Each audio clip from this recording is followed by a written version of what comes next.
Ron Paul, how much longer should the United States stay in Iraq? The sooner we come home, the better. If they declare there's no progress in September, we should come home. It was a mistake to go, so it's a mistake to stay. If we made the wrong diagnosis, we should change the treatment. So we're not making progress there, and we should come home. The weapons weren't there, and we went in under UN resolutions, and our national security was not threatened. We're more threatened now by staying. Governor, let me bring Congressman Paul back into this conversation. In 2005, President Bush signed an energy bill that provided billions of dollars in tax break subsidies to the oil companies with the goal of boosting domestic production. At a time of these record profits, do you believe these companies need a helping hand from the federal government? I don't think the profits is the issue. The profits are okay if they're legitimately earned in a free market. What I object to are subsidies to big corporations when we subsidize them and give them R&D money. I don't think that should be that way. They should take it out of the funds that they earn. But I'm also, you can't discuss energy without discussing our foreign policy. Why do we go to the Middle East? You know that oil is very important about the Middle East and why we're there. Why did our government help overthrow Mossadegh in 1953? It had to do with oil.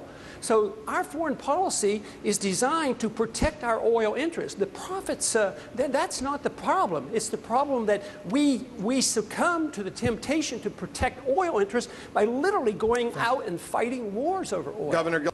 Congressman Paul, a question for you.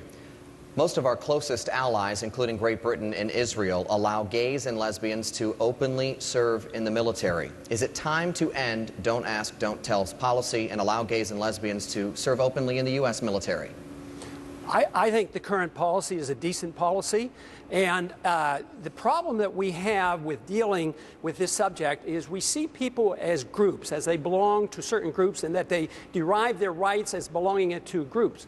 We don't get our rights because we're gays or women or minorities. We get our rights from our Creator as individuals. So every individual should be treated the same way. So if there's homosexual behavior in the military that is disruptive, it should be dealt with. But if there's heterosexual sexual behavior that is disruptive, it should be dealt with. So it isn't the issue of homosexuality, it's the concept and the understanding of individual rights. If we understood that, we would not be dealing with this very important problem. Yes. You can go ahead and stand up. You brought your husband with you? Yes. Michael served in Iraq. And we have a question regarding the government in Iraq. Everyone's talking about pull our troops out, pull our troops out. Well, considering they've lived under a dictatorship for the last 30 years or so, what are we going to do to make sure they have a government in place before we do pull our troops out and they're able to help themselves? Otherwise, we're just putting them in a position to accept another terrorist leader. That's right. Congressman Paul. That's right. Well, we've had 4 years to do this, and it hasn't worked. The biggest incentive for them to take upon themselves the responsibility is just for us to leave. We don't need to lose 100 men and women every month, more than 1,000 per year. And so you want it done, you want them to take over, you've got to give them an incentive. So I think we should immediately stop patrolling the streets. That's a policeman's job. It's not the work of the Army. We're not fighting a military battle. We're in a different type of warfare right now. So the sooner we recognize that, the sooner we can make sure that no more Americans will die.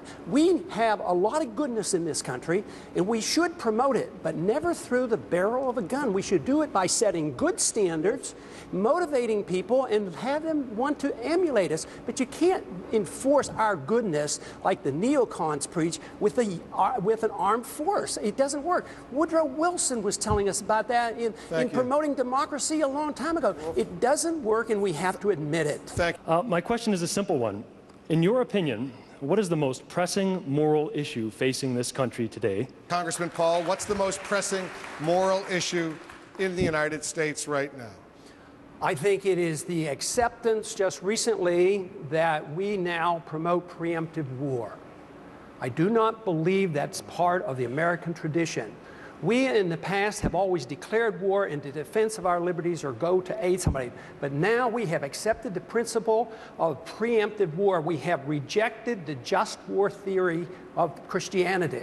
And now tonight we hear that we're not even willing to remove from the table a preemptive nuclear strike against the country that has done no harm to us directly and is no threat to our national security. I mean, we have to come to our senses about this issue of war and preemption and go back to traditions and our Constitution and defend our liberties and defend our rights, but not to think that we can change the world by force of arms and to start wars. Thank you, Congressman. The president ran on a program of a humble foreign policy, no nation building and no policing of the world. And he changed his tune. And now we are fighting a war, and our foreign operations around the world to maintain our empire is now approaching $1 trillion a year. That's where the money's going, and that's where it has to be cut so we can take care of education and medical cares that are needed here in this country.